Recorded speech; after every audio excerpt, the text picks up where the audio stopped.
There is a particular kind of fear that doesn't come from monsters or masked men in the dark.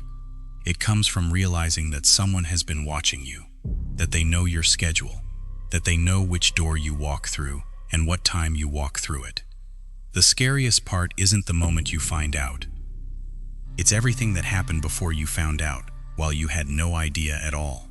Tonight, 3 people share what it felt like to realize someone had already mapped their entire life before they noticed. I'm Mr. Night Files.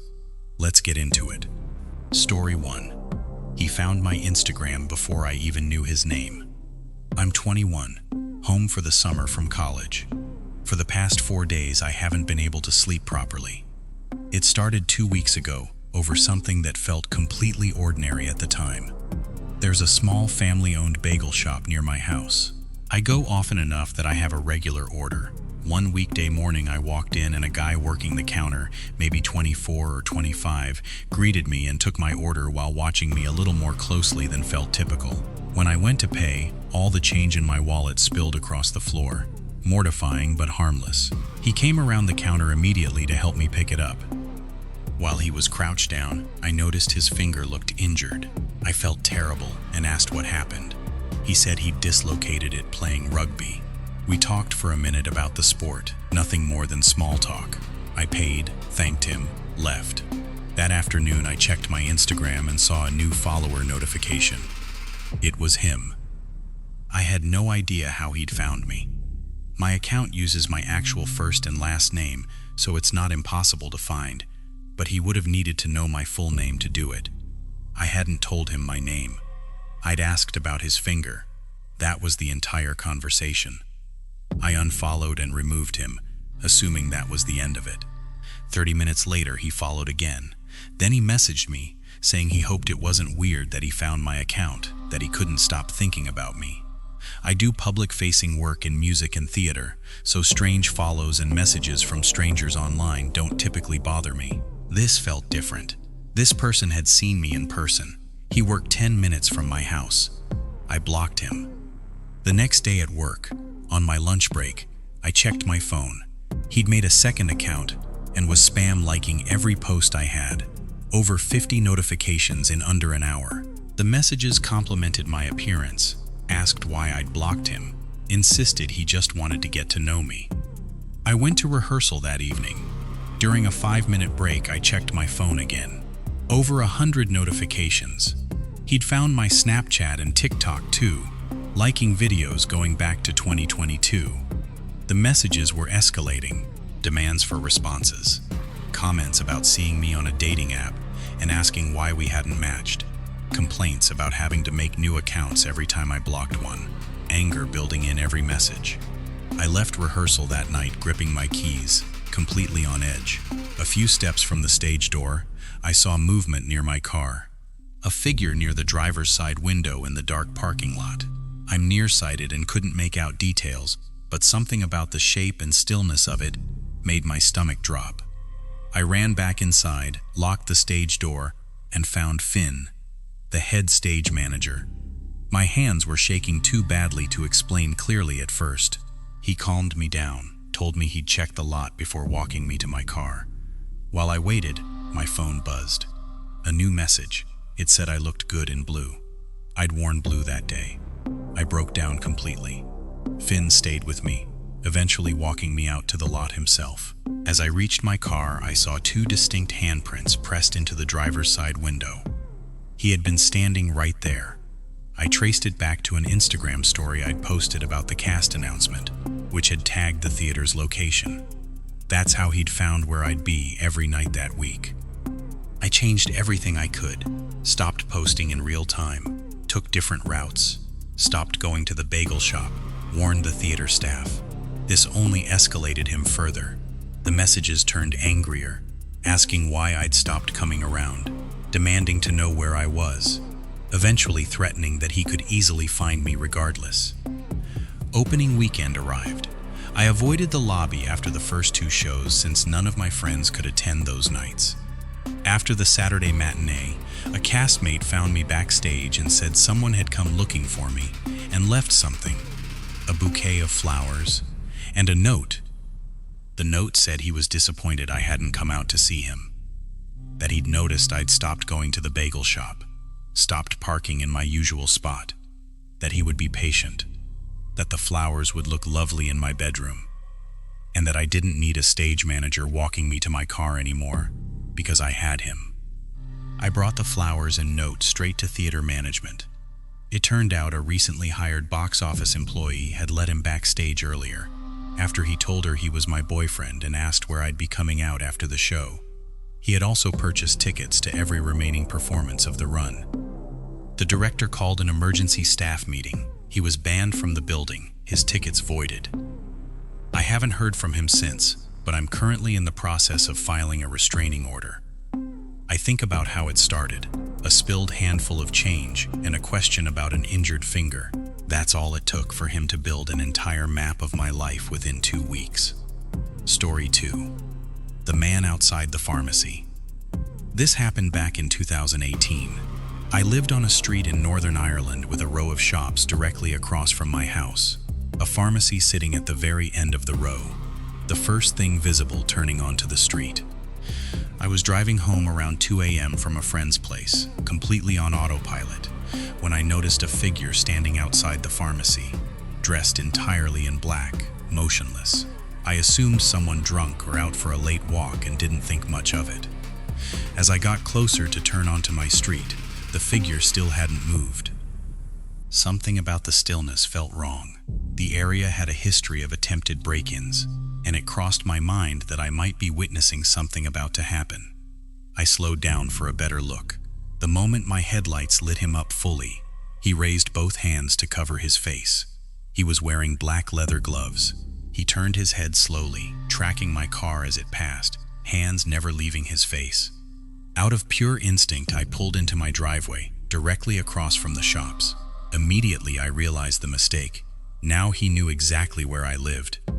I froze for a moment, checking my rearview mirror.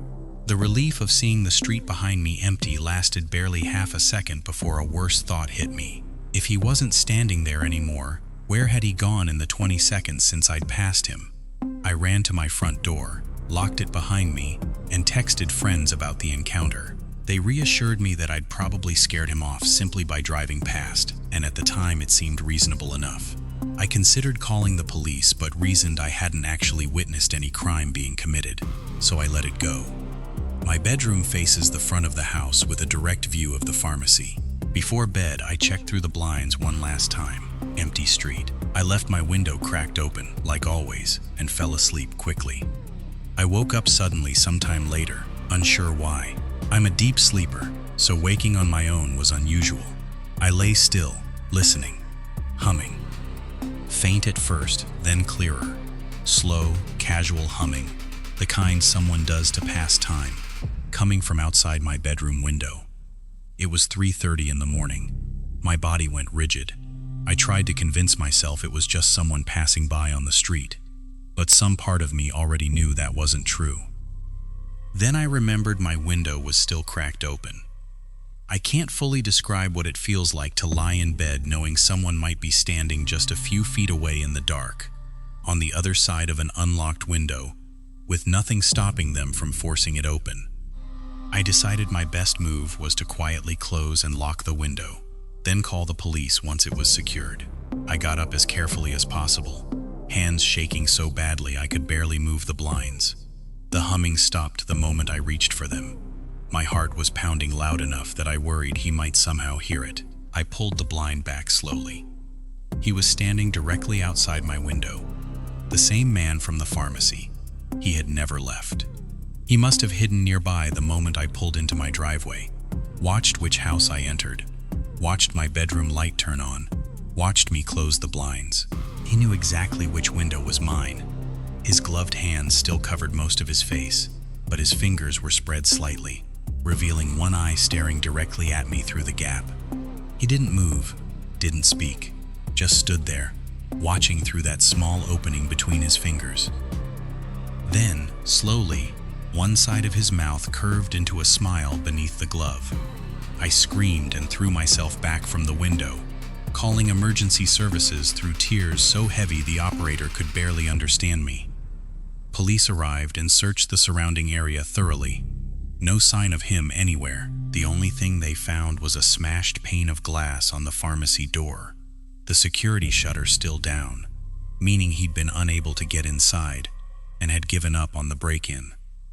They speculated he might have noticed me slowing down and watching him, and either wanted to intimidate a witness or had some other motive entirely. I still live in that house. I've never seen him again. But every time I drive past that pharmacy late at night, I find myself looking at that exact spot, and I think about that smile under his gloved hand. Story 3. 50 feet away the whole time. Before this happened, I was never particularly nervous about living alone. I was 19, recently out of a bad roommate situation, working full-time as a server, finally able to afford a small apartment of my own. It wasn't a fancy complex. The rent matched my budget, and for the first few months, everything felt completely normal. My routine was simple: work, home, repeat.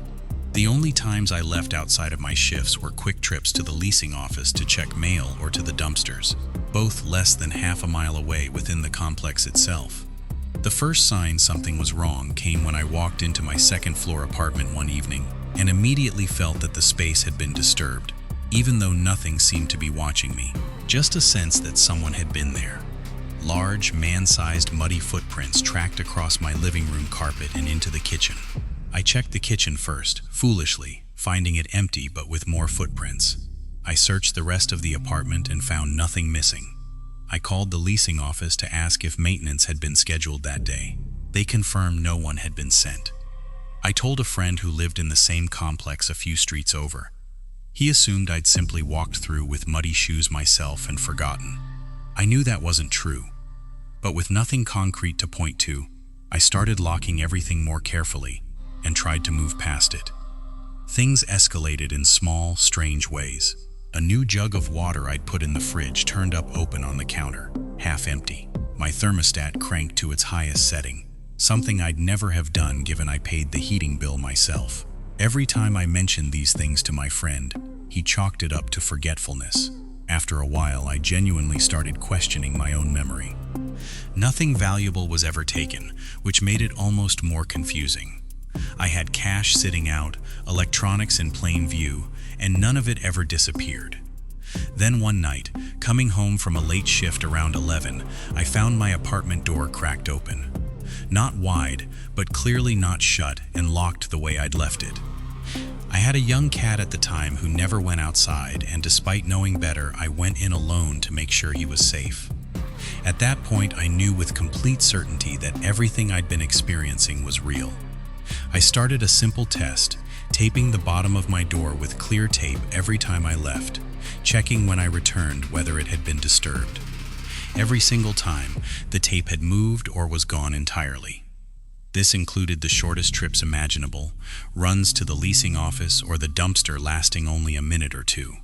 Whoever this was had to be watching closely enough to know precisely when I'd left and capitalize on even the briefest window. I started filing police reports, mostly to build a record in case anything was ever proven later. The leasing office refused to let me break my lease or offer any meaningful help. The turning point came on a rare day off. I noticed my gaming console and several other electronics missing from the TV console. For the first time, there was undeniable physical evidence. Theft nobody could explain away as my imagination. The police took a new report.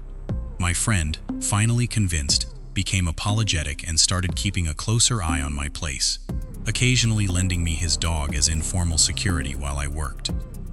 I finished out my lease without further serious incident and moved out, never learning who had been responsible. 4 years passed. I met my now spouse and we needed an affordable place to rent. Against my better instincts, we ended up back in that same complex, telling ourselves enough time had passed and that living together would make a difference. For a while, things were calm. Then one afternoon, bringing in groceries, a maintenance worker stopped me and called me by name. He asked if I'd lived in a specific unit years before, pointing directly at my old apartment.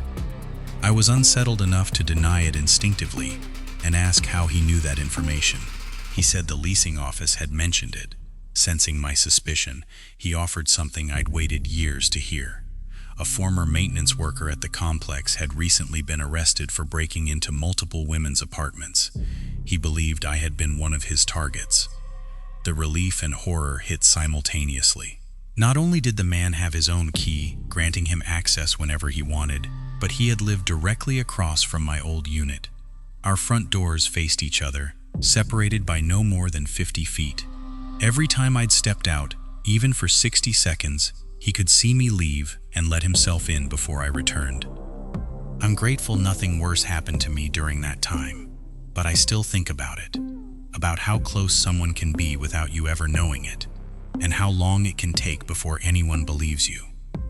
3 strangers, 3 people who had already been watched and mapped before they realized anyone was paying attention at all.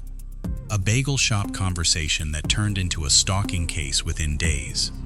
A man hiding in the dark outside a window, smiling beneath his own gloved hand. A neighbor 50 feet away with his own key, watching every time a door opened and closed. The scariest part of being watched isn't the moment you find out. It's realizing how long it had already been happening. If your gut tells you something is wrong, even something small, that feeling is not paranoia, it's information. Drop a comment, tell me which story made your skin crawl the most. Subscribe for more files, new ones every week. I'm Mr. Night Files. Trust the feeling that someone's been there before you got home. I'll see you in the next one.